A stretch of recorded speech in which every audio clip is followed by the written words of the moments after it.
Of the populations most vulnerable to a COVID-19 outbreak, the world's 26 million refugees are at the top of that list. They often live in close quarters with access to only basic health and sanitation facilities. An outbreak of the virus could be devastating. The country of Jordan is home to at least 3.5 million refugees and also the world's largest Syrian refugee camp.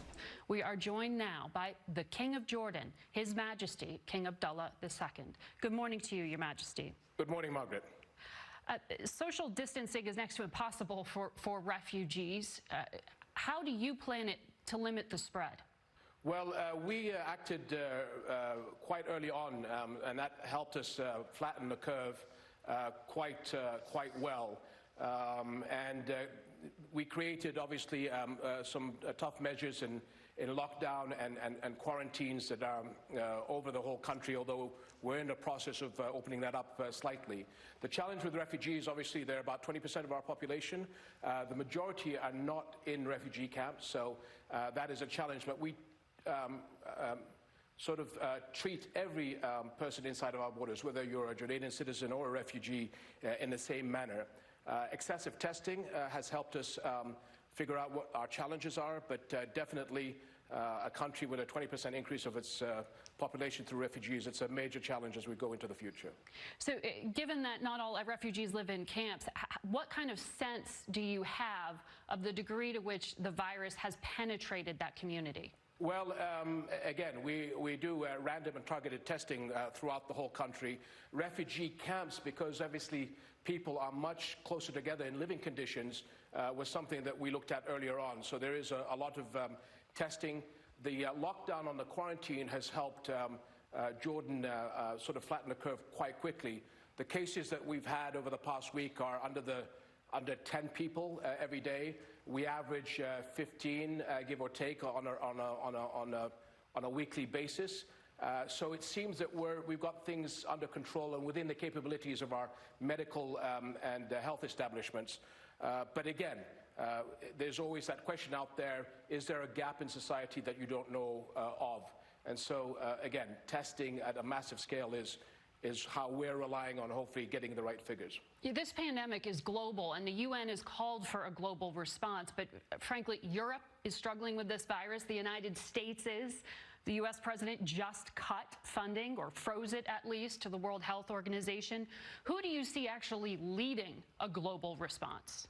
Well, I think this is a challenge that took everybody by surprise by the impact and the magnitude of this pandemic.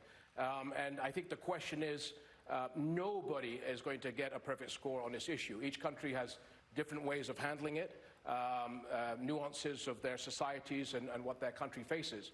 The question that I think you're alluding to is, where are we 4 months, 6 months, a year from now? Do we understand that this is a new world that we're living in? This is a disease, a virus that crosses borders. It's an invisible enemy. It'll target developed countries, undeveloped countries, whatever your religion, creed, color, or race. Unless we work together, we will not be able to overcome this in the way that we need to. So our enemies of yesterday, or those that were not friendly countries yesterday, whether we like it or not, are our partners today. And I think the quicker we as leaders and politicians figure that out, the quicker we can bring this under control, because it's not just COVID-19 that we're worried about, is what does it bring for us on the world in 2021, 22, 23? Are we going to be prepared for the next wave of this? And that can only happen if we reach out to each other. Well, the IMF has said that if countries don't handle this right, that the virus could destabilize countries, in particular because of the economic strain. Are you worried about instability in Jordan? Are you worried that this could be exploited by extremist groups? Well, I think all over the world, extremist groups and the usual suspects will obviously try and take advantage of that. We, as a country that have come out of the regional shocks of wars with the massive surge of refugees that we've had, plus being a poor country on a very strict program with the IMF in trying to get the economy back and running, obviously this is a major concern. Having said that, we have seen areas of our society where actually we can be supporters for the region. But it's, I think, a challenge that all countries are facing of whether or not we get the economics right. So here's the risk. I mean, obviously, we are now slowly, gradually opening up, understanding that it could really move us back a couple of paces.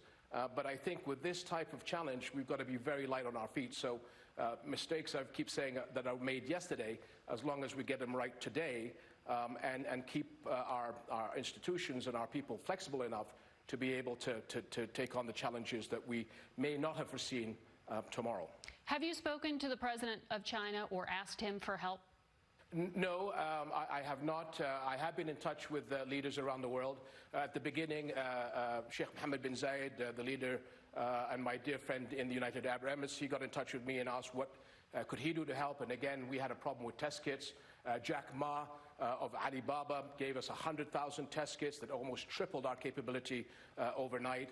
Many individuals and countries have helped us, as we have in turn been helping them. And this is, I think, the flavor I hope that people will get. I mean, to be really honest, Mother Nature gave us a big kick up the backside.